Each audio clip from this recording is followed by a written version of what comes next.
بسم الله الرحمن الرحيم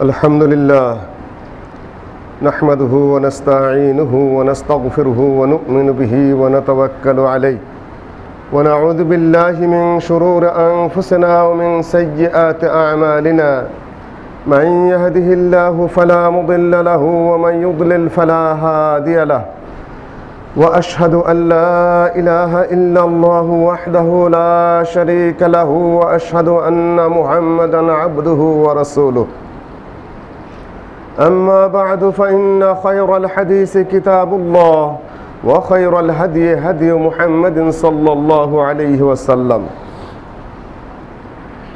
وشر الأمور محدثاتها وكل محدثة بدعة وكل بدعة ضلالة وكل ضلالة في النار أما بعد فأعوذ بالله من الشيطان الرجيم بسم الله الرحمن الرحيم قاف والقرآن المجيد بل عجبوا أن جاءهم منذر منهم فقال الكافرون هذا شيء عجيب أإذا متنا وكنا ترابا ذلك رجع بعيد قد علمنا ما تنقص الأرض منهم وعندنا كتاب حفيظ بل كذبوا بالحق لما جاءهم فهم في أمر مريج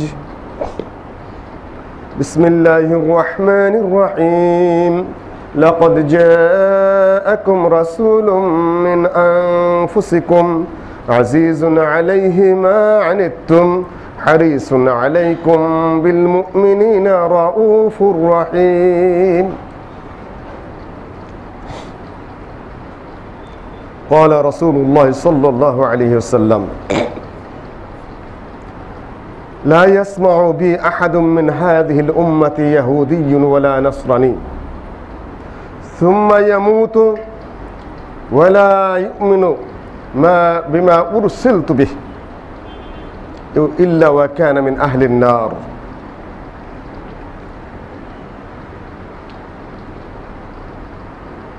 আল-আমিন জামে মসজিদের সম্মানিত নারী ও পুরুষ মুসল্লিয়ানগণ, গত জুমায় লা ইলাহা ইল্লাল্লাহর উপর বক্তব্য শুরু করেছিলাম। উনি হয়তোবা আরো কয়েকটি বক্তব্য দিতে হবে, কিন্তু মুহাম্মদুর রাসূলুল্লাহ প্রসঙ্গে আজকে আমি একটু ভূমিকা দিয়ে যাব ইনশাআল্লাহ আজিজ, যাতে দুটোর মধ্যে সমন্বয়টা ঠিক মতো ঘটে। লা ইলাহা ইল্লাল্লাহ কালিমা তাওহীদ, মুহাম্মদুর রাসূলুল্লাহ কালিমা রিসালাহ। রিসালাত এবং নবুয়তের স্বীকৃতি দিচ্ছি নবী সাল্লাল্লাহু আলাইহি ওয়াসাল্লাম মুহাম্মদ সাল্লাল্লাহু আলাইহি ওয়াসাল্লামের জন্য। মুহাম্মদুর রাসূলুল্লাহ, আল্লাহ স্বয়ং বলছেন অত্যন্ত সুস্পষ্ট ভাষায় মুহাম্মদের নাম নিয়ে, সূরা ফাতহের শেষ আয়াত মুহাম্মদুর রাসূলুল্লাহ, সুস্পষ্টভাবে দ্ব্যর্থবোধকভাবে, এর মধ্যে কোনো ইকুইভোক্যালিটি নেই, একেবারে ক্লিয়ার মেসেজ, পরিষ্কার। মুহাম্মদ আব্দুল্লাহর ছেলে, আব্দুল মুত্তালিবের নাতি, আমিনার গর্ভে যিনি জন্মগ্রহণ করেছেন, এই মক্কায় সেই মুহাম্মদ রাসূলুল্লাহ, তিনি আল্লাহর মেসেঞ্জার, আল্লাহর রাসূল। والذين معه أشداء على الكفار رحماء بينهم تراهم ركعا سجدا يبتغون فضلا من الله ورضوانا। ওইটুকু আজকে আমার আলোচ্য বিষয় নয়, তবে আপনারা সূরা ফাতহের এইটুকু জেনে নেবেন, মুহাম্মদুর রাসূলুল্লাহ, তার সঙ্গী সাথী এবং তার আশপাশের লোকজন, তার যুগের পরিবেশ নিয়ে সূরা ফাতহের আয়াতে যে বিস্তৃত বিবরণ রয়েছে সেটি আজকে আমার আলোচ্য বিষয় নয়। আজকে আলোচ্য বিষয় শুধু মুহাম্মদুর রাসূলুল্লাহ। আমি আমার দৃষ্টি আকর্ষণ করছি মুহাম্মদ যিনি আব্দুল্লাহর ছেলে, আব্দুল মুত্তালিবের নাতি এবং আমিনার গর্ভ, এই মহিলার গর্ভ থেকে যিনি জন্মগ্রহণ করেছেন মক্কায় হাতির বৎসরে সোমবারে রবিউল আউয়াল মাসে, সেই মুহাম্মদ আল্লাহর রাসূল এবং শেষ রাসূল, শেষ নবী, যার পরে কোন নবী এবং রাসূল আর আসবেন না। আল্লাহু ইয়ালামু হাইসু ইয়াজআলু রিসালাতাহু, আল্লাহই ভালো জানেন রিসালাত এবং নবুয়ত তিনি কাকে দিবেন। শেষ রিসালাত, শেষ নবুয়ত, ওহী খিতামি, শেষ ওহী মুহাম্মদ সাল্লাল্লাহু আলাইহি সাল্লামের উপরে এসে শেষ হয়ে গেছে, আর ওহী আসবে না। সেই ওহী মাতলু যেটা, সেটা কোরআনে কারীমের মধ্যে আমাদের লিপিবদ্ধ রয়েছে, এবং ওহী গায়ের মাতলু যেটা, এবং যেটা তেলাওয়াত হয় না, যার ভাব অর্থ সহকারে নবী মুহাম্মদ সাল্লাল্লাহু আলাইহি সাল্লাম তার বাণীতে, তার কার্যক্রমে এবং তার সম্মতিতে দিয়ে গেছেন, সেটা হাদিসে লিপিবদ্ধ রয়েছে কিতাবগুলোতে, সুস্পষ্ট পরিচ্ছন্ন কথা। তিনি কে? প্রথম কথা, তিনি মানুষ। দুবার এই জন্যই উল্লেখ করেছি তিনি মানুষ। মানুষের কাছে নবী আসলে তিনি মানুষই হবেন। তিনি জিনের কাছেও এসেছেন, সে আলোচনা আবার আলাদা আলোচনা। জিনদের সাথে ওহী এবং নবুয়তের সম্পর্ক কি, এবং নবীদের আচরণ কি, তাদের শরীয়ত কি ধরনের। কিন্তু তার নবী মুহাম্মদ সাল্লাল্লাহু আলাইহি সাল্লামের শরীয়তের অধীন, তিনি তাদের নবী, তাদের রাসূল। সারা পৃথিবীর সবার জন্যই তিনি নবী এবং রাসূল। সূরা আম্বিয়ায় পরিষ্কার ঘোষণা, এবং সূরা আল আরাফে পরিষ্কার ঘোষণা, বিভিন্ন আয়াতের মাধ্যমে। কুল ইয়া আইয়ুহান নাস ইন্নী রাসূলুল্লাহি ইলাইকুম জামিআ, বলে দাও হে সকল মানুষ, মানুষ পদবাচ্য যাদের জন্য প্রযোজ্য, তাদের সকলকে বলে দাও, ইন্নী নিশ্চিতভাবে আমি, নিঃসন্দেহে আমি, রাসূলুল্লাহি ইলাইকুম জামিআ, আল্লাহর পক্ষ থেকে তোমাদের সকলের জন্যই রাসূল। الذين يتبعون الرسول النبي الأمي الذي يجدونه مكتوبا عندهم في التوراة والإنجيل। সূরা আরাফের আয়াতগুলো পড়ে নেবেন, অন্তর খুলে যাবে, মন বড় হয়ে যাবে, মানসিকতা উঁচু হবে। মুসলিম নাম নিয়ে যে অনেকেই সংকীর্ণতায় ভুগি, অনেকেই আত্মসংকোচনে ভুগি, ইনফেরিয়রিটি কমপ্লেক্সে ভুগি। আরে আমরা কি মুসলমান, আমাদের নেই শক্তি, আমাদের নেই সামর্থ্য, আমরা পৃথিবীর বুকে আছি নিগৃহীত, আমরা কি? এটা আপনাদের নিজেদের দুর্বলতার ব্যাপার, মুসলমানের নিজস্ব ত্রুটির ব্যাপার। স্বর্ণকে সে কি হিসাবে ব্যবহার করে জানে না, সে ডাস্টবিনে ফেলে দিয়ে রেখেছে, ডাস্টবিনে ফেলে দিয়ে ডাস্টবিনের ময়লা তুলে খেচ্ছে, এটা কি স্বর্ণের দোষ?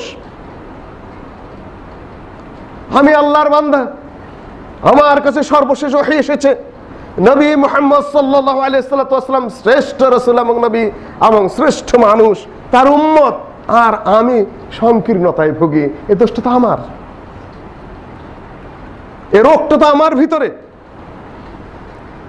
নবী সাল্লাল্লাহু আলাইহি সাল্লাম বলেছেন, লা ইয়াসমাউ বি মিন হাযিল উম্মাহ, আমার প্রসঙ্গে যে কেউ শুনলো এই উম্মত থেকে, সে ইহুদি হোক বা নাসারা হোক। প্রশ্ন, ইহুদি নাসারা আবার নবী মুহাম্মদের উম্মত হয় কিভাবে? তারাও আল্লাহর নবীর উম্মত। একটি হলো উম্মতে দাওয়া, আরেকটি হলো উম্মতে কবুল। উম্মতে দাওয়া হলো সারা পৃথিবীর সকলের কাছে, জিন এবং ইনসান সকলের কাছে নবী মুহাম্মদ সাল্লাল্লাহু আলাইহি সাল্লামের পক্ষ থেকে পাঠানো যে দাওয়াত, তিনিই যে সকলের নবী এবং রাসূল, এই বার্তার দাওয়াত পাওয়ার যোগ্য সবাই, সবার কাছে এই দাওয়াত দিতে হবে। এই হিসাবে তারা উম্মতে দাওয়াত। আর যারা দাওয়াত কবুল করেছে, আমরা মুসলিমরা, আমরা হলাম উম্মতে কবুল, কবুল করেছি দাওয়াত। যারা কবুল করেন নাই তারা দুর্ভাগ্যের মধ্যে আছেন, তারা বদনসিব। কিংবা আমরা যারা তাদের কাছে এই দাওয়াত পৌঁছাতে পারি নাই, সেটা আমাদের ব্যর্থতা এবং অক্ষমতা। এজন্য হয়তোবা আল্লাহর কাছে আমাদের জবাবদিহি করতে হবে।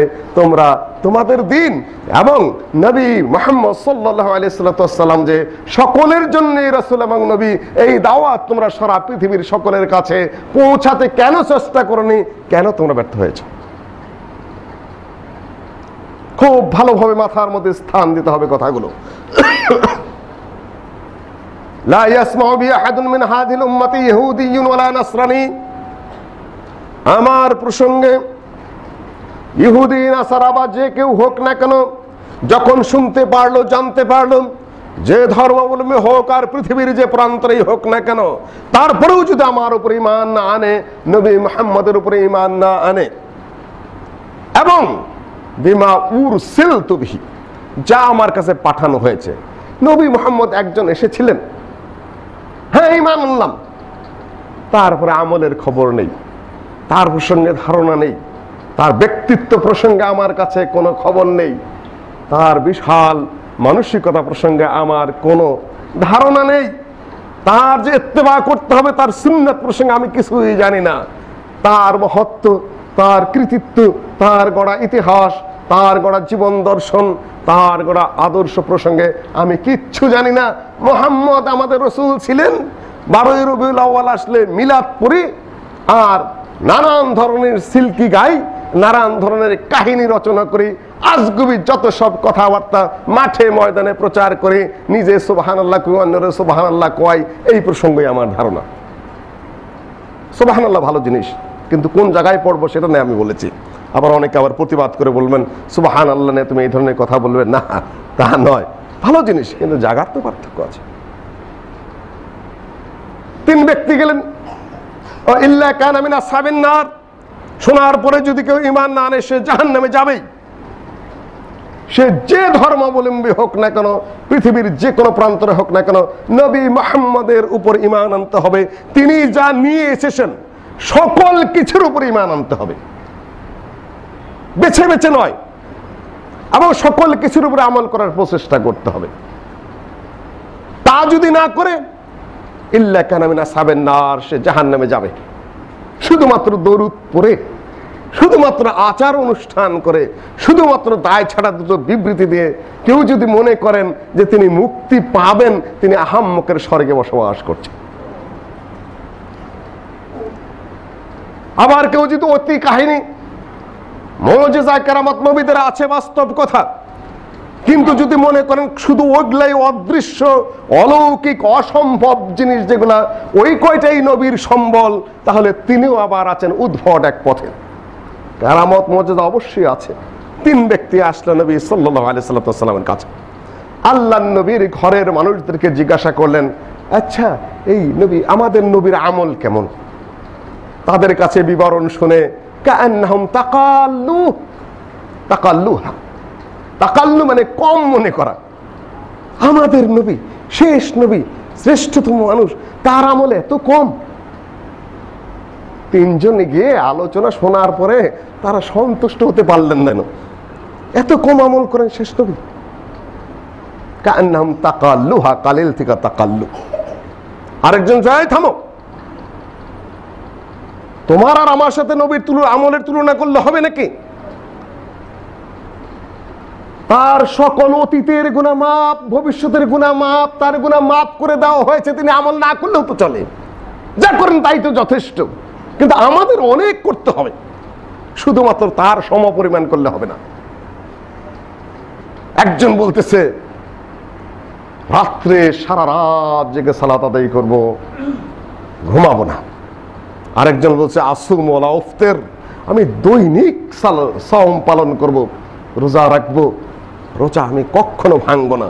যেহেতু নামাজ রোজাটা আমাদের প্রচলিত না, হয়তো বা সালাত সাওম কেউ বুঝবেন না, শব্দ মানে প্রচলিত মানে জানা বিষয়টার হিসাবে আমি বলছি, না হলে আমি নামাজ এবং রোজার পক্ষপাতী নই, এবং সেটা আস্তে তুলে দিতে হবে, শুধু বোঝার সুবিধার্থে আরবির সাথে ওগুলো আমি উল্লেখ করছি।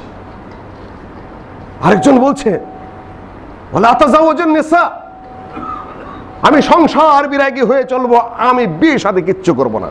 আল্লাহর ইবাদতের জন্য এমন ভাবে নিবিষ্ট একাগ্র হয়ে থাকবো যে সংসার আদি করলে বউ বাচ্চা নিয়ে ঝামেলা, ওই সকল ঝামেলার দিকেই যাব না, শুধু আল্লাহর ইবাদত করব। নবী সাল্লাল্লাহু আলাইহি সাল্লাম সব শুনেছেন ভিতর থেকে।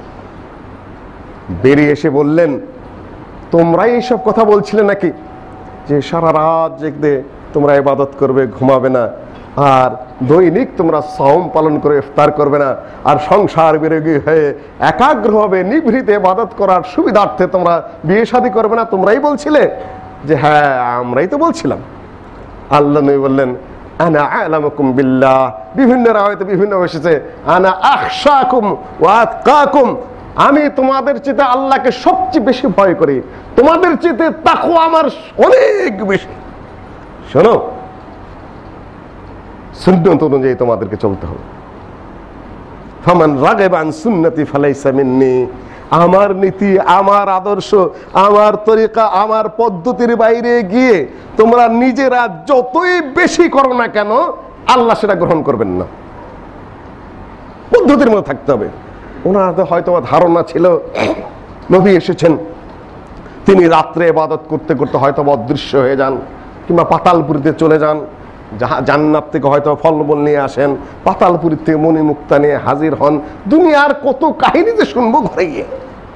দেখেন যে স্বাভাবিক ইবাদত যা তাই, অন্যান্য ধর্মগুলা বাজে কেচ্ছা কাহিনী, পাতালপুরীর রাজকন্যা কাহিনী আর ঊর্ধ্বাকাশের সাথে অদৃশ্য জগতের বাজে বহুত কিছুর সাথে সম্পৃক্ত করে গোটা দিনকে, ধর্মকে এবং ধর্মের নামে যাদেরকে অবতার বা দেবদেবী বা নবী বলে দাবি করেছে, তাদেরকে একেবারে কলঙ্কিত করে ফেলেছে, আবিষ্ট করে ফেলেছে। ঈসা আলাইহিস সালাতু ওয়াস সালামকে তুলতে তুলতে আল্লাহর পুত্র বানিয়ে ফেলেছে। তাকে শুলে দেওয়া হয় নাই, তাও বলে শুলে দেওয়া হয়েছে। তারপরে বলে কবর দেওয়া হয়েছে, কবর থেকে আবার তৃতীয় দিনে উঠে গেছে উপরের দিকে। নানান কাহিনী তারা বানিয়ে নিয়েছেন, আজগুবি কাহিনী। এই কয়েকদিন আগে আপনার লাঙ্গল বন্ধে ঘটনা ঘটে গেল, 10 জন মারা গেল। পুণ্য স্নান পত্রপত্রিকা দেখেছেন, এই নারায়ণগঞ্জে লাঙ্গল বন্ধ। কাহিনী কি? জমদগ্নি ঋষি গঙ্গার তীরে বসবাস করতেন। ওনার স্ত্রী রেণুকা দেবী গেলেন গঙ্গায় জল আনতে। গঙ্গায় জল আনার পরে জমদগ্নি ঋষি তাদের হোম করবেন। গঙ্গার তীরে যেয়ে দেখা গেল রেণুকা দেবী এই আরেকজন পদ্মমালী নামে এক লোক ওখানে বিহার করছিলেন, তাদের স্ত্রী এবং সঙ্গী সাথে দিনে তার রূপে পাগল হয়ে গেছে। আসতে দেরি হয়ে গেল। ঋষি ধ্যান করে দেখলেন যে স্ত্রী আরেকজনের রূপে আকৃষ্ট হয়ে পড়েছে, সেখানে দাঁড়িয়ে আছে। ফিরে আসার পরে হাজার ক্ষমা চাওয়ার পরেও জমদগ্নি ঋষি তার স্ত্রী রেণুকাকে ক্ষমা করতে পারলেন না। 5 পুত্রদেরকে বললেন এই মুহূর্তে ওদের মাকে হত্যা করবে। 4 পুত্র রাজি হলো না। কনিষ্ঠ পুত্র পরশুরাম তিনি রাজি হয়ে গেলেন। রাজি হয়ে গিয়ে তার আর 4 ভাই সহ মাকে হত্যা করলেন, রেণুকা দেবীকে। হত্যা করার পরে মাতৃহত্যার পাপে তার হাতে কুঠারটা আটকে গেল। মাতৃহত্যা পাপ। বাবা বললেন যে তুমি তো আমার নির্দেশ পালন করেছো, এখন তাহলে আমার কাছে বর চাও, যা চাবা তাই দেব। যে আমি চাচ্ছি আমার মা এবং ভাইদের আপনি পুনর্জীবিত করে দিবেন। যাই হোক, বাবা গ্রহণ করলেন, কিন্তু হাতের থেকে কুঠার আর খুঁজতেছে না, কেন এই কুঠার দেশে মা তাকে হত্যা করেছে। বাবাকে বলছে, বাবা এখন আমার উপায় কি? তোমার আদেশ পালন করতে কুঠার যে হাত থেকে খসতেছে না, যে তোমাকে তীর্থে তীর্থে ঘুরতে হবে, যে তীর্থের জলে তোমার হাত থেকে কুঠার খসে যাবে, সেখানেই মনে করবে যে পবিত্র স্থান হবে এবং তোমার হাতে তুমি ঘুরতে থাকো তীর্থে তীর্থে। যাইতে যাইতে যাইতে যাইতে গঙ্গার কুট দিয়ে একেবারে মানস সরোবরে হিমালয়ের পাদদেশে ব্রহ্মকুণ্ডের জলের স্পর্শে তার হাত থেকে কুঠার খসে গেল। তিনি চিন্তা করলেন, তাহলে এই পবিত্র পানি আমার ভারত উপমহাদেশে বঙ্গদেশে নিয়ে যেতে হবে। কুঠারটাকে লাঙ্গল বানিয়ে তারপরে টানা শুরু করলেন। এই ব্রহ্মপুত্র নদী হইয়া উনি আস্তে আস্তে সামনে থেকে টানেন, আর কুঠারের আঘাতে নদী হয়ে আসে। লাঙ্গল বন্ধ, ওইখানে এসে লাঙ্গল থেমে গেল, লাঙ্গল বন্ধ হয়ে গেল। লাঙ্গল বন্ধ। সেই ব্রহ্মকুণ্ড থেকে বঙ্গোপসাগর 1800 মাইল, কমপক্ষে সেখান থেকে লাঙ্গল বন্ধ পর্যন্ত পৌঁছে 1500 মাইল টাইনে আসতে হয়েছে। সেটা পুণ্য স্নানের জায়গা হয়ে গেল। আজগুবি কাহিনী। ওখানে তো এসে না লাঙ্গল থামলো, আরো যে 300 মাইল বঙ্গোপসাগর পর্যন্ত, ওই পর্যন্ত নিল কে? তার উত্তর দেবে ট্রেন যখন ধাক্কাই চলে কিছু দূর ঠেলাই গেছে কেন। সম্মানিত ভাই বোনেরা, আরো কথা আছে। সেই যুগের ঋষিরা বাংলা জানতেন না, উর্দু জানতেন। লাঙ্গল বাংলা শব্দ, মূল কিতাব আমি এখন বলতে না, বন্ধ উর্দু শব্দ, ফার্সি শব্দ। লাঙ্গল বন্ত বললেন যে সেই ঋষির কাজ, কিন্তু সেই যুগে এই শব্দ এই ভাষা ছিল। আজগুবি কাহিনী, নবীদের নামে আজগুবি কাহিনী ঘটবে খালি শুধুমাত্র তার আগাগোড়া মিলুক বা না মিলুক, এই ধরনের আজগুবি কাহিনী শুনতেই তারা গিয়েছিলেন। হয়তোবা গিয়ে দেখলেন যে না, এই অবস্থা, নবী সাল্লাল্লাহু আলাইহি সাল্লাম সাথে সাথে সংশোধন করে দিলেন। হ্যাঁ, কেরামত মুজিজা কিছু কিছু জায়গায় জায়গায় হবে, কিন্তু জীবনটা হলো বাস্তব আমার অনুসরণ, ইত্তিবা, ইবতিদা নয়। অনুসরণ করতে হবে, বেদাত নয়। তোমরা নিজেরা সৃষ্টি করতে যাবে না। এই জন্য কোরআনে কারিমে বলা হয়েছে ইহুদিরা নাসারারা আল্লাযীনা ইয়াত্তাবিউনার রাসূলান নাবিয়্যাল উম্মিয়্যাল্লাযী ইয়াজিদুনাহু মাকতুবান ইনদাহুম ফিত তাওরাতি ওয়াল ইনজিল। হে ইহুদিরা ও নাসারারা শোনো, তোমাদের তাওরাত এবং ইনজিলের মধ্যে যার নাম তোমরা পেয়েছো মুহাম্মদ আসবে, ওয়া মুবাশশিরাম বিরাসূলিন ইয়াতি মিন বা'দি ইসমু আহমদ। ঈসা আলাইহিস সালাতু ওয়াস সালাম যার ব্যাপারে সুসংবাদ দিয়ে গেছেন যে আমার পরে একজন রাসূল আসবেন, নবী আসবেন, যার নাম হবে আহমদ, যার কথা তোমরা তাওরাতে পাও, ইনজিলে পাও। কোথায় কোথায় কি আছে আজকে সেটা আলোচ্য বিষয় নয়। আল্লাযীনা ইয়াত্তাবিউনার রাসূলান নাবিয়্যাল উম্মি, ইত্তিবা করো তাকে, তাকে মেনে চলো। ইয়া আইয়ুহান নাস, এর শেষে আছে তুফলিহুন শব্দ আছে, তাহলে তোমরা মুক্তি পাবে। ইত্তিবার মধ্যে মুক্তি, অনুসরণের মধ্যে মুক্তি, তাকে ফলো করার মধ্যে মুক্তি, খালি কিসসা কাহিনী করার মধ্যে মুক্তি নয়। তারপরে যেটা, হে সারা পৃথিবীর মানুষ, তোমাদের সকলের জন্য আমি নবী এবং রাসূল। তারপরে ইত্তাবিউ লাআল্লাকুম তাহতাদুন, তাকে আনুগত্য করো, অনুসরণ করো, যাতে তোমরা হেদায়েত পেতে পারো। হেদায়েত হলো অনুসরণের মধ্যে, হেদায়েত হলো আনুগত্যের মধ্যে, হেদায়েত হলো মানার মধ্যে। নবী সাল্লাল্লাহু আলাইহি সাল্লাম বললেন, আমার উদাহরণ এবং সাধারণ মানুষের উদাহরণ আর উম্মতের উদাহরণ আমি একটা তোমাদের কাছে পেশ করছি। একজন এসে বলছে, যেমন একজন এসে বলছে যে আমি আক্রমণকারী বাহিনী দেখেছি বেআইনাইয়া, আমার দুই চোখে, আনান নাযীরুল উরিয়ান, আমি উন্মুক্ত ভাবে তোমাদেরকে ভয় প্রদর্শন করছি যে বাহিনী তোমাদের উপর আক্রমণ করে তোমাদেরকে ধ্বংস করে দেবে, শেষ করে দেবে। ফান্নাজা ফান্নাজা, আশ্রয় আশ্রয়, আত্মরক্ষা আত্মরক্ষা, কিভাবে করবে সে পথ আমি দেখিয়ে দিচ্ছি তোমাদেরকে। আনান নাযীরুল উরিয়ান, আল্লাহ নবী বলছেন আমি তোমাদেরকে সুস্পষ্টভাবে ভয় দেখাচ্ছি, বিপদ সংকেত দিচ্ছি। সে 10 নম্বর মহা বিপদ সংকেত তোমাদের সম্মুখে। সর্বোচ্চ বোধহয় আবহাওয়া অফিসের এখন পর্যন্ত 10 আমার জানা মতে সর্বোচ্চ বিপদ সংকেত আমি তোমাদেরকে দিচ্ছি। তোমরা কে উদ্ধার পেতে চাও, তোমরা কে বাঁচতে চাও, শোনো, আমার পথ ধরো, আমার তরিকা ধরো, আমার অনুসরণ করো। যারা নবী সাল্লাল্লাহু আলাইহি সাল্লামের কথা মানলো, তারা ওই আগলাজু, ওই আগ রাত্রি রওনা করে দিল, শোনার সাথে সাথে বিশ্বাস করে সেখান থেকে দূরে সরে গেল, তারা বেঁচে গেল। আর যারা কথা শুনলো না, মানলো না, ওই হিংস্র দুর্ধর্ষ বাহিনী তাদের উপর আক্রমণ করে তাদেরকে ধ্বংস করে দিল, নিঃশেষ করে দিল। নবী সাল্লাল্লাহু আলাইহি সাল্লাম বলেন, এইটা হলো উদাহরণ, যারা আমার আনুগত্য করলো তাদের, আর যারা আনুগত্য করলো না তাদের উদাহরণ। কাজে দেরি নয়, যত দ্রুত সম্ভব নবী মুহাম্মদ সাল্লাল্লাহু আলাইহি ওয়াসাল্লামের আনুগত্য এবং অনুসরণের পথ ধরা উচিত সকলের, দ্বিধাহীন ভাবে, নির্দ্বিধায়। অনেকেই অনেক পথ, অনেক মত, অনেক চিন্তার অনুসারী।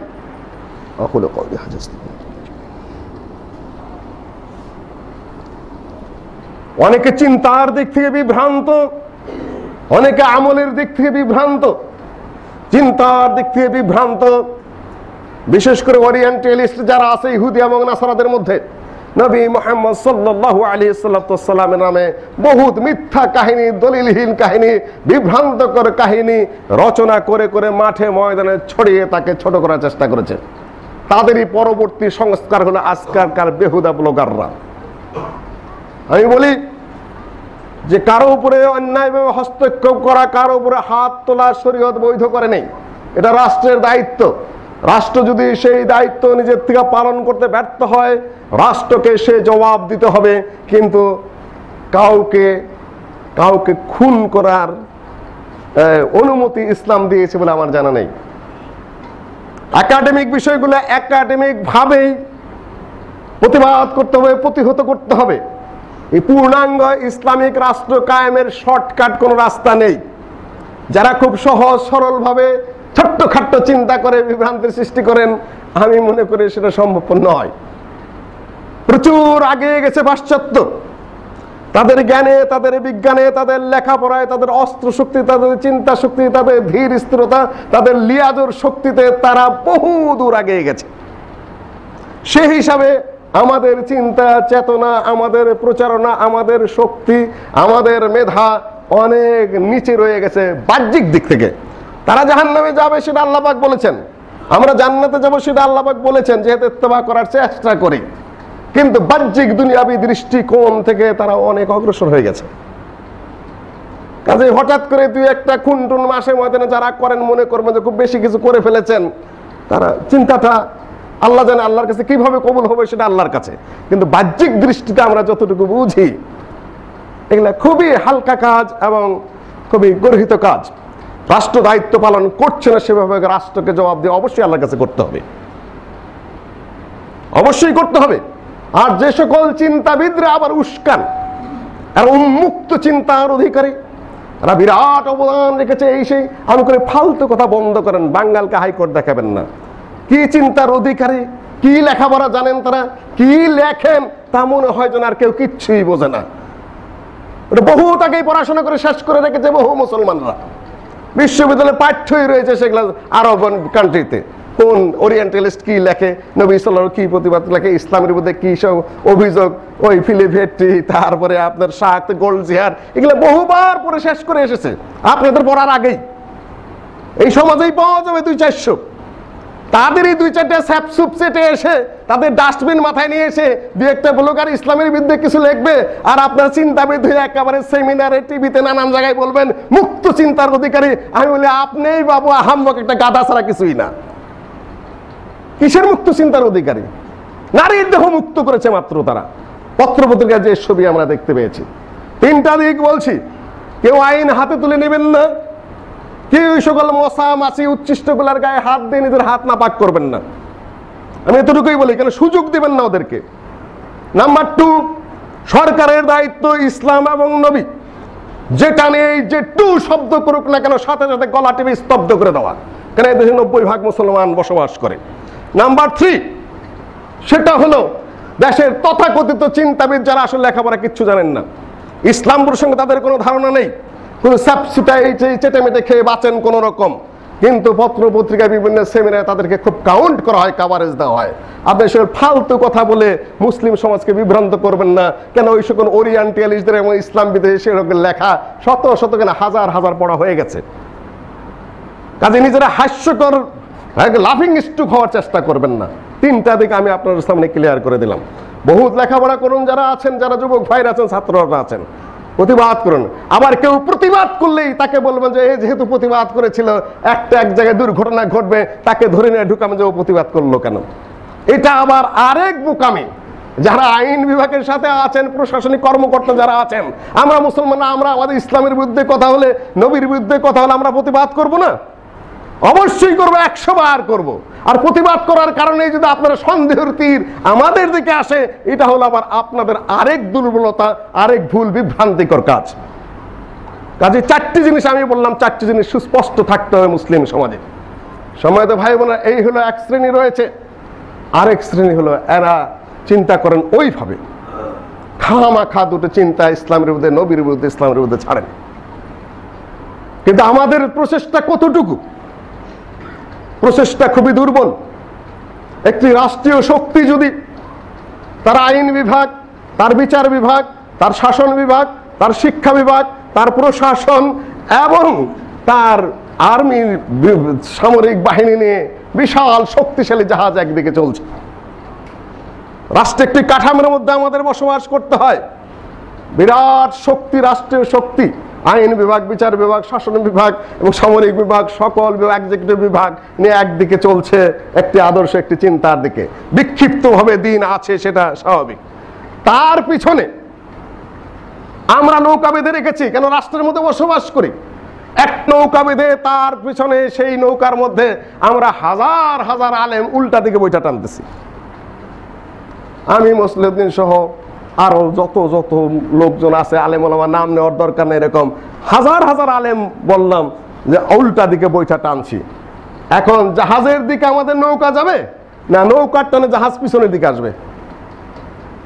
সোজা উত্তর, অত বড় রাষ্ট্রীয় পাওয়ার ক্ষমতা নিয়ে নৌকা যেদিকে যায় সেদিকে আমরা বসবাস করে আলেম ওলামারা যতই বক্তব্য দেই, যতই আমরা অমুক হুজুর জিন্দাবাদ, তমর হুজুর নারায়ে তাকবীর, অমুকের লেখা খুব সুন্দর, কিন্তু রাষ্ট্রীয় জাহাজের পিছনেই আমাদের নৌকাটা বাঁধা।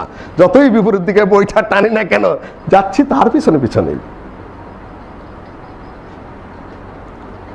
तरसम के नारसीबा काबा আরবি কে রাকেত মেরবি বা তুর্কিস্তান আস্ত। ফার্সি একটা কবিতা আছে, আমার ভয় হয় হে পথিক তুমি কাবায় পুষতে পারবে না, কেননা তোমার যে ড্রাইভার সে তো তুর্কিস্তানের দিকে গাড়ি ছেড়েছে। আমার ড্রাইভার, রাষ্ট্রীয় ড্রাইভার আমেরিকার দিকে, ব্রিটেনের দিকে, রোমান দিকে, অন্যান্য দিকে পুরা রাষ্ট্রের শক্তির গাড়ি, বিভিন্ন চিন্তাধারা চলে। তার পিছনে বসে আমরা যতই ওয়াজ করে আর বিভিন্ন দিকে বৈঠা ভাই, তার সমকে না রসি বা কাবা, কাবার পথে তার যাচ্ছি না, কেন ড্রাইভিং সিটে যে অন্য চিন্তার মানুষ। তাই বলে বলছে না যে বিক্ষিপ্ত আমল আকীদা হচ্ছে না, না আলহামদুলিল্লাহ হচ্ছে। সচেতনতা বৃদ্ধি পাচ্ছে, মানুষ বুঝতে পারছে, আমল ব্যক্তিগতভাবে আমরা করতে পারছি, আলহামদুলিল্লাহ এতটুকু আছে। এতটুকু অনেক দেশে নেই আলহামদুলিল্লাহ, কিন্তু চিন্তাটা মাথায় দিয়ে দিলাম একটা রূপক একটা বাক্যের মাধ্যমে। এই পুরা জাহাজটাকে যদি আমরা কাবামুখী করতে চাই, কোরআনমুখী করতে চাই, হাদিসমুখী করতে চাই, যেটা আল্লামা আব্দুল্লাহ আল কাফি সাহেব বলেছিলেন যে মুহাম্মদ সাল্লাল্লাহু আলাইহি সাল্লামের একক নেতৃত্বের অধীনে এক এবং অখণ্ড মুহাম্মদী জামাত কায়েম করা। আমি আবার বাক্যটা বলছি, নবী মুহাম্মদ সাল্লাল্লাহু আলাইহি সাল্লামের একচ্ছত্র নেতৃত্বের অধীনে এক এবং অখণ্ড মুহাম্মদী জামাত প্রতিষ্ঠা করা। আহলে হাদিসদের আন্দোলন নিয়ে বলেছেন তৃতীয় ধারায় গঠনতন্ত্রের জমিয়ত আহলে হাদিসের। নবী মুহাম্মদ সাল্লাল্লাহু আলাইহি সাল্লাম এককভাবে আমাদের আইডিওলজিক্যাল নেতা, আমাদের পথ প্রদর্শক, আমরা তার আনুগত্য করি সকল দিকে। তাকে যদি, তার আদর্শকে যদি ড্রাইভিং সিটে বসাইতে পারি, তাহলে গোটা জিনিসটা অত্যন্ত সহজ সরল স্বাভাবিকভাবে আমাদের গতির দিকে চলবে। না হলে অত্যন্ত জটিল এবং খুবই কঠিন। আমাদের বক্তাদের কিছু প্রচেষ্টা হয়তো আল্লাহর কাছে কবুল হবে, মানুষ কিছু আমল আকীদা করবেন, আলহামদুলিল্লাহ মৌলিক বিধিবিধানগুলো পালন করতে পারছি, কিন্তু গোটা জিনিসটা কাবামুখী করা, কোরআনমুখী করা, হাদিসমুখী করা খুবই জটিল। যেহেতু ড্রাইভিং সিটে নবী মুহাম্মদ সাল্লাল্লাহু আলাইহি সাল্লামের আদর্শের কান্ডারে বসে নেই। তা বলছি না তারা অনইসলামিক, আমি এইভাবে ফতোয়া দিচ্ছি না, জিনিসটা শুধু রূপক ভাবে আপনাদের মাথার মধ্যে দিয়ে দিলাম। কবে আল্লাহ রহম করে সেটা আল্লাহ ওয়াহদাহু লা শারীকা লাহু। এই হলো চিন্তার দিকটা, যেটা মোল্লা আবু তাহের বর্ধমান সাহেব তার বক্তব্যে বলতেন, গরুর গাড়ির চাকা, উড়োজাহাজের পাখা আর রেলগাড়ির বগি। এমন একটা অদ্ভুত মুসলিম সমাজ যেখানে নবী মুহাম্মদ সাল্লাল্লাহু আলাইহি সাল্লামকে আমরা সাইয়্যিদনা বা নবী হিসাবে এবং লিডার হিসাবে মেনে নিয়েছি। আল্লাহ রাব্বুল আলামিনের একচ্ছত্র আধিপত্যে, তার সার্বভৌমত্বে এবং তার এককতায় আমরা বিশ্বাস করেছি, ঠিক। কিন্তু সমাজ জামাত নানান কিছু চলছে অন্য বিধিবিধান অনুযায়ী, কালচার এবং সংস্কৃতি চলছে অন্য ধর্মের কিস্সা কাহিনী অনুযায়ী।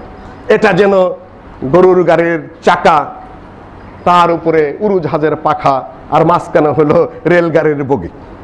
এটা আকাশে উড়ে না, পানিতেও ভাসে না, রাস্তায় ঠিক মতো চলে না। ওনার ভাষায় ছিল এটা কিংভূত কিমাকার। যদি খুব ভালো করে ধীর স্থির ভাবে আপনারা সচেতন মুসলিমরা খেয়াল করেন যে আমাদের সামাজিক কাঠামো, অবকাঠামো এবং সার্বিক ব্যবস্থাপনাটা কি ধরনের, তাহলে খুব ভালো করেই বুঝতে পারবেন যে গরুর গাড়ির চাকা, তার মধ্যে রেলগাড়ির বগি এবং তার উপর উড়োজাহাজের পাখা, আকাশে উড়ে না ঠিক মতে, সাগরেও ভাসে না, রাস্তায় ঠিক মতে চলে না, এইভাবে জোড়াতালি দেওয়া একক গতিতে প্রবাহিত হচ্ছে না নবী সাল্লাল্লাহু আলাইহি সাল্লামের আনুগত্য। এই হলো এক শ্রেণীর।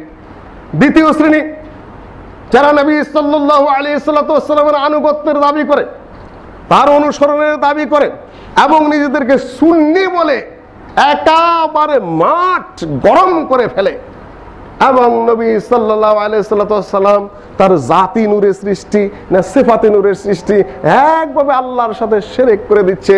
নবী সাল্লাল্লাহু আলাইহি সাল্লাম প্রসঙ্গে সুস্পষ্ট কোরআন এবং হাদিস অনুযায়ী কথা বলে ওরা বেয়াদব, ওহাবি, নানান কিছু যত নাম ধাপ আছে উপাধি দিয়ে একাকার করে ফেলেন।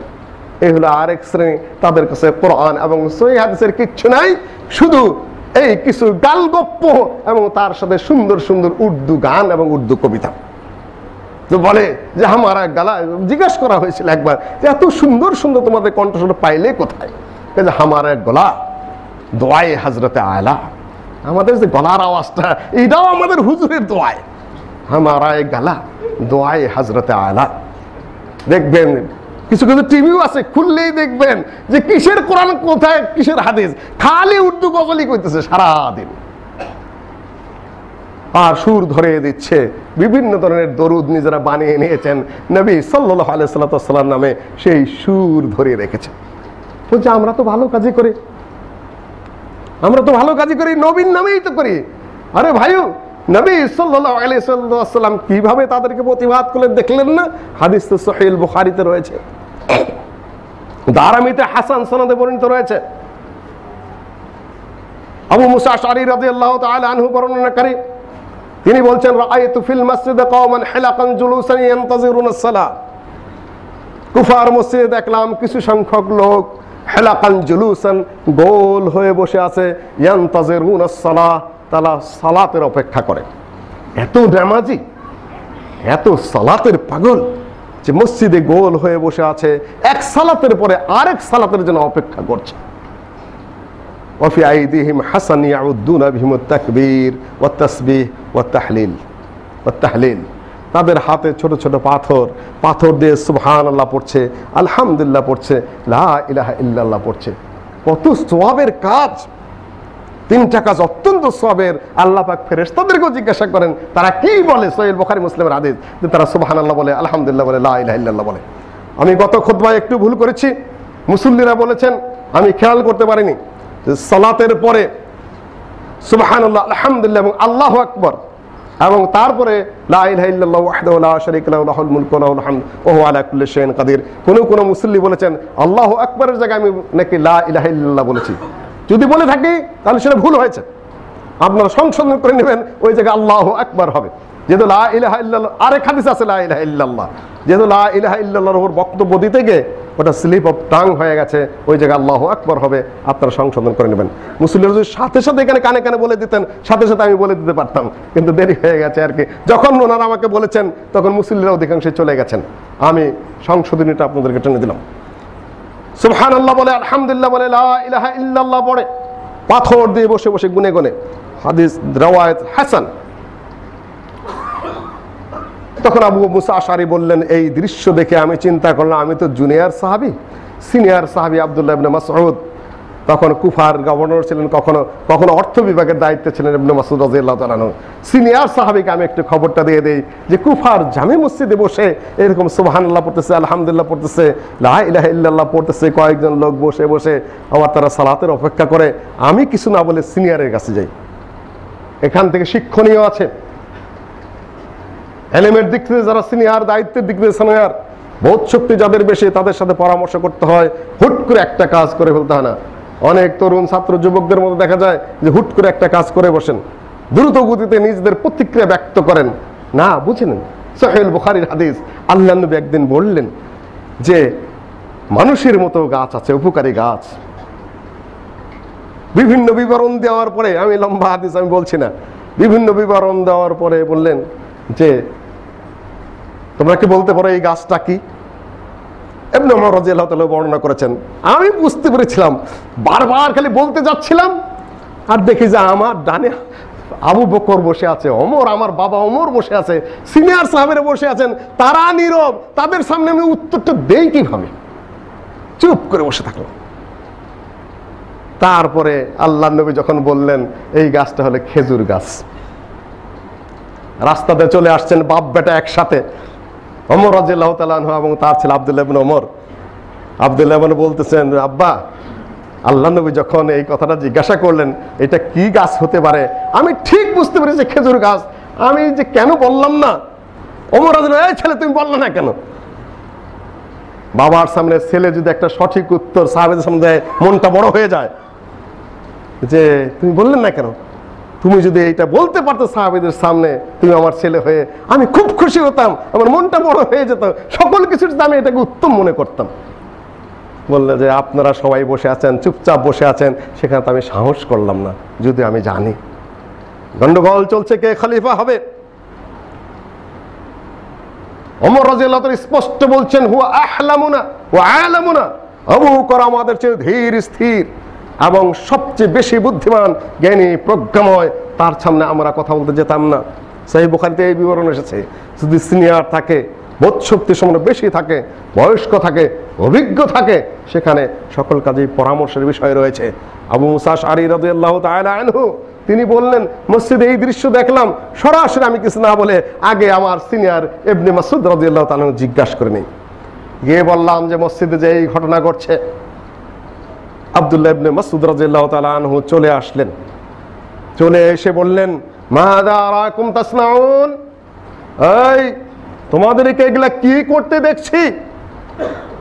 ওনারা জবাব দিল যে হাসান নাউদ্দু বিহিত তাকবীর ওয়াত তাসবিহ ওয়া তাহলিল, এই পাথরগুলো দিয়ে আমরা আল্লাহু আকবার বলছি, সুবহানাল্লাহ বলছি, লা ইলাহা ইল্লাল্লাহ বলছি। আব্দুল্লাহ ইবনে মাসউদ রাদিয়াল্লাহু তাআলা আনহু বললেন, ফাউদ্দু সাইয়্যাতিকুম, প্রত্যেকটা গণনার সাথে তোমাদের গুনাহগুলো গুনতে থাকো। বিষয়টা ভালো করে বুঝবেন। বলতেছে সুবহানাল্লাহ, আলহামদুলিল্লাহ, লা ইলাহা ইল্লাল্লাহ, পাথর দিয়ে দিয়ে গুনে গুনে ফেলছে। আর ইবনে মাসউদ বললেন যে গুনাহগুলোর সাথে সাথে গুনতে থাকে। শিক্ষণীয় বিষয় আছে এখানে। সুবহানাল্লাহ বলে গুনাহ হয়, আলহামদুলিল্লাহ বলে গুনাহ হয়, লা ইলাহা ইল্লাল্লাহ বলে গুনাহ হয়। কত সওয়াবের আলোচনা বহু আলেমরা করেছেন, আমিও গত সাথে ইশারা দিয়েছি। আর ইবনে মাসউদ রাদিয়াল্লাহু তাআলা আনহু বলেন যে গুনাহগুলা, তোমাদের পাপগুলা হিসাব করতে থাকো। কারণ কি? পদ্ধতি অনুযায়ী হচ্ছে না, নিয়ম অনুযায়ী হচ্ছে না, এটা আল্লাহ নবীর সুন্নত নয়, তারপরে বিবরণ দিচ্ছেন। ওরা শুনে বলে, ইয়া আবু আব্দুর রহমান, ইবনে মাসউদ রাদিয়াল্লাহু তাআলা আনহুকে আবু আব্দুর রহমান বলা হতো, কারণ তার ছেলের নাম আব্দুর রহমান। লাম নুরিদ বিহি ইল্লাল খায়র, আমরা তো কোনো খারাপ নিয়তে এগুলা করছি না। ইবনে মাসউদ বললেন, কাম মিন মুরিদিন লিল খায়র লা ইউসিবা, কতজনই তো ভালো নিয়ত করে, কিন্তু পদ্ধতি ভুল হওয়ার কারণে সে ভালো পর্যন্ত তারা পৌঁছতে পারে না। যেরকম এই মোবাইলটা পকেটের মধ্যে আপনার আছে, ভুল নাম্বারে ডায়াল করছেন, জায়গা মতো বুঝবে, আপনি যার কাছে ফোন করবেন তার নাম্বারটা তো আপনার জানতে হবে। তারপরে আপনি যেটা ইলেকট্রনিক মেসেজ পাঠাচ্ছেন, আপনি কোনে পাঠাবেন সেটা আপনি জানেন না, আপনি বারবার ভুল করবেন, আপনি শুধু পয়সা কাটা যাবে, আপনার সওয়াব কাটা যাবে, এখানে ভুল নাম্বারে ডায়াল করছেন, পদ্ধতি ঠিক হচ্ছে না। সুবহানাল্লাহ, আলহামদুলিল্লাহ ঠিক আছে, পদ্ধতি ভুল। ইবাদত কবুল হওয়ার মূল শর্ত দুইটি, একটি হলো ইখলাস থাকতে হবে, আল্লাহর জন্য করছি, আরেকটি হলো পদ্ধতি অনুযায়ী হতে হবে, নবী সাল্লাল্লাহু আলাইহি ওয়াসাল্লামের পদ্ধতি। ইবনে মাসউদ রাদিয়াল্লাহু তাআলা আনহু বললেন যে কাম মিন মুরিদিন লিল খায়র লা ইউসিবা, কত মানুষই তো ভালো নিয়ত কত কিছু করে, পদ্ধতি ভুল হওয়ার কারণে সে ভালো তাদেরকে স্পর্শ করে না, তারা ভালো পর্যন্ত পৌঁছতে পারে না। তারপরে বললেন যে হাউলায়ে সাহাবাতু নবিয়িকুম মুতাওয়াফিরুন ওয়া আনিয়াতুহু লাম তাবলা ওয়া আনিয়াতুহু ওয়া সিয়াবুহু লাম তাবলা ওয়া আনিয়াতুহু লাম তাকসুর ইয়া উম্মাতা মুহাম্মদ মা আসরাহুল কাতুকুম। শোনো, আমরা আল্লাহর নবীর সাহাবীরা এখনো বেঁচে আছি, ওয়া সিয়াবুহু লাম তাবলা, আল্লাহর নবীর পরিত্যক্ত কাপড়গুলো এখনো পুরাতন হয়ে সারেনি। ওয়ানিয়াতুহু লাম তাকসুর, আল্লাহর নবীর পরিত্যক্ত বাসন কোসন এখনো ভেঙে সারেনি। আর এত দ্রুত তোমরা ভবভ্রষ্ট হয়ে গেলে, মাসরাহুল কাতকুম, কত দ্রুত তোমরা ধ্বংস হয়ে গেলে। আল্লাহ নবীর কাপড়গুলো এখনো আছে, আল্লাহ নবীর বাসন কোসন ধ্বংস হয়ে সারা নাই, আর ওগুলা ধ্বংস হওয়ার আগেও তোমরা ধ্বংস হয়ে গেলে। খুব ধীর স্থির ভাবে বোঝার বিষয়। মাসরাহুল কাতকুম, কত দ্রুত তোমরা। আনতুম ফি মিল্লাতিন হিয়া আহদা মিন মিল্লাতি মুহাম্মদ, তোমরা কি এমন কোন আদর্শ নীতি কম জাতি জামাত কায়েম করছো যা নবী মুহাম্মদ সাল্লাল্লাহু আলাইহি ওয়াসাল্লামের নীতি আদর্শ তার জামাতের চেয়ে উত্তম? আও ফাতিহুম বাবা দালালা, না পথভ্রষ্টতার রাস্তা তোমরা খুলে দিচ্ছ। আমি আর আলোচনা লম্বা করছি না। এই হাদিসের খুব ধীর স্থির ভাবে মসজিদে যারা গোল হয়ে বসে ইল্লাল্লাহ ইল্লাল্লাহ করেন, একবার খেয়াল করতে হবে যে কোন মিল্লাতের উপর আপনারা রয়েছেন। মসজিদের মধ্যে যারা বসে খামাখা একটা আসরের সৃষ্টি করেন, কোরআন হাদিসের আলোচনা বাদ দিয়ে নিজেরা বিভিন্ন ঢং সৃষ্টি করেন, বিভিন্ন পদ্ধতি বানান, আর বলেন মারিফত হাসিল হয়ে যাবে, দিল খুলে যাবে, আল্লাহর সাথে সম্পর্ক বেড়ে যাবে। তাদের সামনে এইগুলা আমি বলে দিলাম পরিষ্কার ভাবে আল্লাহ নবীর নীতি এবং সাহাবীগণের নীতি কি ছিল সেগুলা। আমি যেটা বলতে চাচ্ছি সেটা হলো ইত্তেবার মধ্যে মুক্তি, ইবতিদার মধ্যে নয়। ইত্তেবা, যারা আল্লাহ নবীর ইত্তেবা করবেন তারা মুক্তি পাবেন, যারা ইবতিদা করবে তারা ধ্বংস হয়ে যাবে। দুনিয়াতে তাদের আমল ধ্বংস, আখিরাতে নবী সাল্লাল্লাহু আলাইহি সাল্লামের সান্নিধ্য সুপারিশ হাউজে কাউসারের পানি তারা পান করতে পারবে না। নবী সাল্লাল্লাহু আলাইহি সাল্লাম যখন খুতবা দিতেন, জাবের রাদিয়াল্লাহু তাআলা আনহু হতে বর্ণিত যতটুকু আমার মনে পড়ছে যে কানা ইদা খাতাব, নবী সাল্লাল্লাহু আলাইহি সাল্লাম যখন খুতবা দিতেন ইগরাউ রাকাত আয়না, অন্য বর্ণনায় এসেছে ইহমাররাত আয়না, তার দু চোখ লাল হয়ে যেত। ওয়া আলা সাউতুহু, তার আওয়াজ বড় হয়ে যেত। নবী সাল্লাল্লাহু আলাইহি সাল্লাম খুতবা যখন দিতেন, আমরা তো ভুলে যাই তর্জনী আঙ্গুলে লড়াতেন, কিন্তু আমরা ভুলে যাই খুতবার সময় মানুষের দুই হাতি লড়াই, বাম হাত লড়াই। আসলে সুন্নত হলো আল্লাহ নবী সাধারণ আর কি হাতে হাতে তর্জনী আঙ্গুলে লড়াই তিনি করতেন, মানুষকে দৃষ্টি আকর্ষণ করতেন। ইগরাউ রাকাত আয়না ওয়া আহমাররাত আয়না ওয়া আলা সাউতুহু কাআন্নাহু মুনদিরু জাইশ, আওয়াজ উচ্চ হয়ে যেত, চোখ দুটো বিস্ফারিত হয়ে যেত। কাআন্নাহু মুনদিরু জাইশ, বিশাল যুদ্ধের মাঠে যেন যুদ্ধের সেনাপতিত্ব করছেন এবং তার বাহিনীকে তিনি কমান্ড দিচ্ছেন। মুনদিরু জাইশিন বললেন যে নবী সাল্লাল্লাহু আলাইহি সাল্লাম প্রসঙ্গে আবার এগুলা কি শুনছি? কাআন্নাহু মুনদিরু জাইশ, জাইশ হলো বাহিনী, মুনদির হলো তাদেরকে সতর্ক করা, কমান্ড দেওয়া। তিনি যেন যুদ্ধের মাঠে তিনি বাহিনীকে কমান্ড দিচ্ছেন, ভয় দেখাচ্ছেন, এই পথে চলো, এই পথে চলো, এইখানে এইদিকে আগাও। কাআন্নাহু মুনদিরু জাইশ ওয়া কানা ইয়াকুল সাব্বাহাকুম ওয়া মাসসাকুম, তোমাদের সকাল হোক, তোমাদের বিকাল হোক, সকাল শুভ হোক, বিকাল শুভ হোক, ভালো মন্দ যাই হোক। বয়স্তু আনা ওয়া সাআতু কাহাতাইন, আমাকে পাঠানো হয়েছে পৃথিবীতে, কিয়ামত হলো এইরকম কাহাতাইন। ওয়া আশারা বিসসাওয়া ইয়াকরিনু বাইনা সাব্বাবাতিল উস্তা, সাব্বা হলো তর্জনী আর উস্তা হলো মধ্যমা। তর্জনী এবং মধ্যমা আঙ্গুলি দুটোকে একত্রিত করে এই তর্জনী আঙ্গুলের মাথা থেকে মধ্যমা আঙ্গুলের মাথা যতটুকু দূর, কিয়ামত শুধু এতটুকু দূর রয়েছে। আমি যেন তর্জনী আঙ্গুলের মাথার এতটুকুর মধ্যে রয়েছি, আর এখান থেকে মধ্যমা আঙ্গুলের মাথা যতটুকু দূরত্ব, কিয়ামত শুধুমাত্র এতটুকু দূর রয়েছে।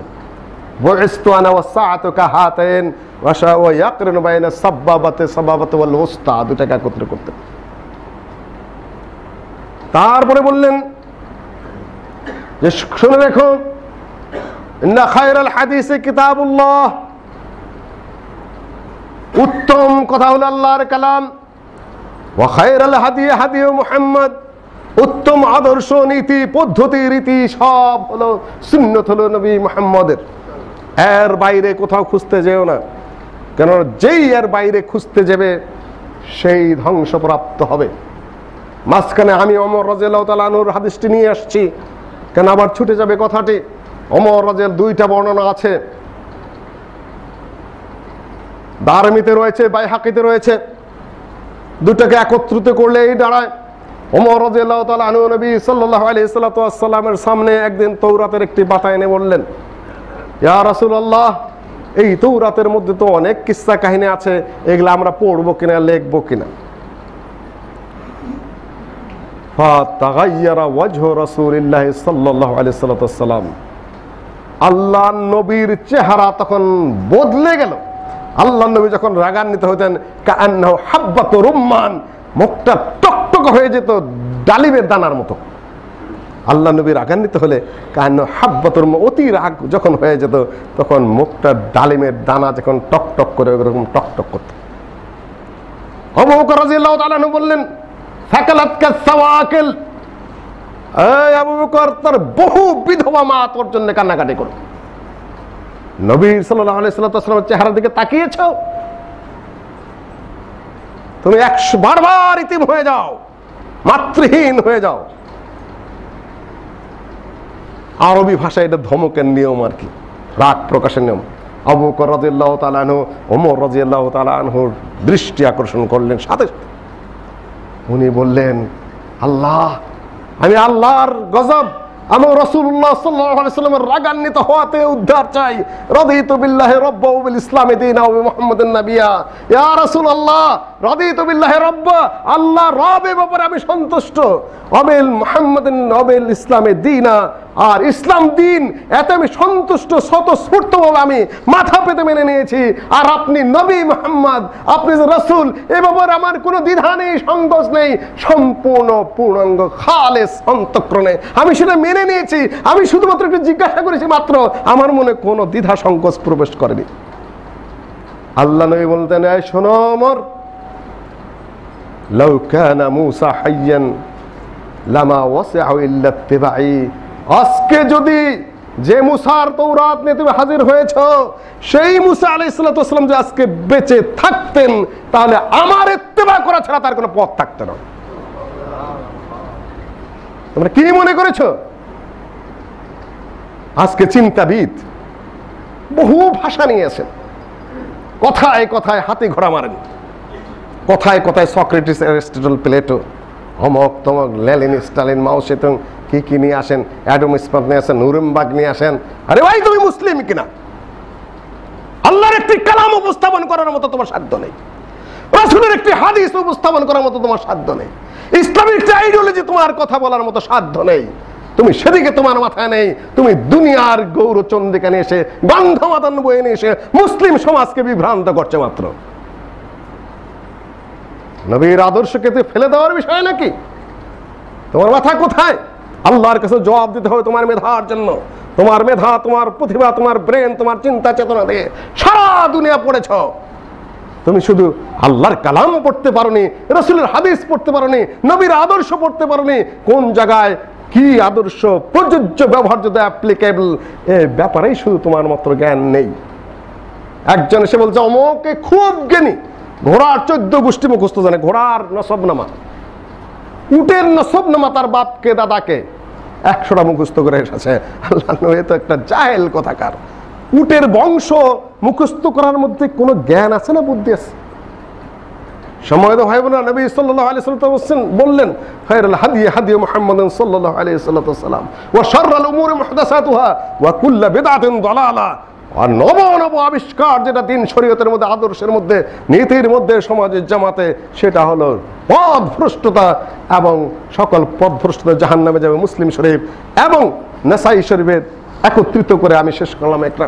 তারপরে বললেন যে শোনো শোনো, আনা আউলা বিকুল্লি মুমিনিন মিন নাফসিহি, যে আয়াতটা আমি তেলাওয়াত করেছি, এতটুকুতে আমি আমার খুতবা শেষ করে দিচ্ছি। লাকাদ জাআকুম রাসূলুম মিন আনফুসিকুম আজিজুন আলাইহি মা আনাতুম হারিসুন আলাইকুম বিল মুমিনিনা রাউফুর রহিম। লাকাদ জাআকুম রাসূলুম মিন আনফুসিকুম, তোমাদের কাছে রাসূল এসেছে তোমাদের মধ্য থেকে, আজিজুন আলাইহি মা আনাতুম, তোমাদের যাতে কষ্ট হয় তাতেই তিনি কষ্ট পান। দুনিয়ায় তোমাদের কষ্ট হবে, আখিরাতে তোমাদের কষ্ট হবে, এই সকল বিষয়ে তিনি কষ্ট পান। আজিজুন আলাইহি মা আনাতুম হারিসুন আলাইকুম বিল মুমিনিন। মুমিনদের যেখানে ভালো, দুনিয়ার ভালো, আখিরাত ভালো, সে ব্যাপারে সবসময় তিনি আশাবাদী এবং সবসময় তিনি আকাঙ্ক্ষা পোষণ করেন, সবসময় সেখানে সেই কাজেই তিনি আগ্রহী। বিল মুমিনিনা রাউফুর রহিম, মুমিনদের ব্যাপারে তিনি অত্যন্ত সহানুভূতিশীল, দয়াময়। মুমিনদের ব্যাপারে তিনি খুবই শুভাকাঙ্ক্ষী। সূরা তাওবার এক আয়াত পড়লাম, হাদিসটা মাঝখানে হাদিসটা শেষ করে দিচ্ছি। মনে শোনো, মুমিনদের তার নিজের চেয়ে আমি তাদেরকে ভালোবাসি, এবং মুমিনদের উচিত তাদের নিজের চেয়ে আমি নবী মুহাম্মদকে ভালোবাসি। ইনি নবী মুহাম্মদ। দেখো, মান তারাকা মালান ফালিওয়ারাসাতিহি, যে মাল রেখে যাবে সেই মাল পাবে তাদের ওয়ারিশ, তাদের সন্তান সন্ততিরা। আমি মুহাম্মদ মাল চাই না, কিন্তু কেউ যদি ইতিম রেখে যায়, কাঙ্গাল রেখে যায়, ক্ষুধার্ত বিধবা রেখে যায়, ইলাইয়া ওয়া আলাইয়া, তাদের দায় দায়িত্ব আমার কথা আমার কাছে নিয়ে আসো। ইনি হলেন শাসক, ইনি হলেন লিডার, এটা হলো আদর্শ সবার জন্য। মাল রেখে গেছে ওটা আমার বিষয় নয়, দরিদ্র ইতিম কাঙ্গাল বিধবা রেখে গেছে, সেগুলো আমার উপর চাপিয়ে দাও, সে দায় দায়িত্ব আমার। ইনি নবী মুহাম্মদ সাল্লাল্লাহু আলাইহি ওয়াসাল্লাম। আল্লাহুম্মা আনসুর মান নাসারা দীনা মুহাম্মাদিন সাল্লাল্লাহু আলাইহি ওয়াসাল্লাম ওয়াজআলনা মিনহুম ওয়াখযুল মান খাযালা দীনা মুহাম্মাদিন সাল্লাল্লাহু আলাইহি ওয়াসাল্লাম ওয়া লা তাজআলনা মিনহুম। আল্লাহুম্মা শাত্তির শামলাহুম, আল্লাহুম্মা দাম্মির দিয়ারহুম, আল্লাহুম্মা মাজ্জিক জামআহুম। ইবাদাল্লাহ রাহিমাকুমুল্লাহ, ইন্নাল্লাহা ইয়া'মুরু বিল আদলি ওয়াল ইহসান ওয়া ইতা'i যিল কুরবা ওয়া ইয়ানহা আনিল ফাহশাই ওয়াল মুনকারি ওয়াল বাগি ইয়া'iদুকুম লা'আল্লাকুম তাযাক্কারুন। ওয়া লাযিকরুল্লাহি তাআলা আ'লা ওয়া আওলা ওয়া আ'আজ্জু ওয়া আজাল্লু ওয়া আতাম্মু ওয়া আহাম্মু ওয়া আকবার।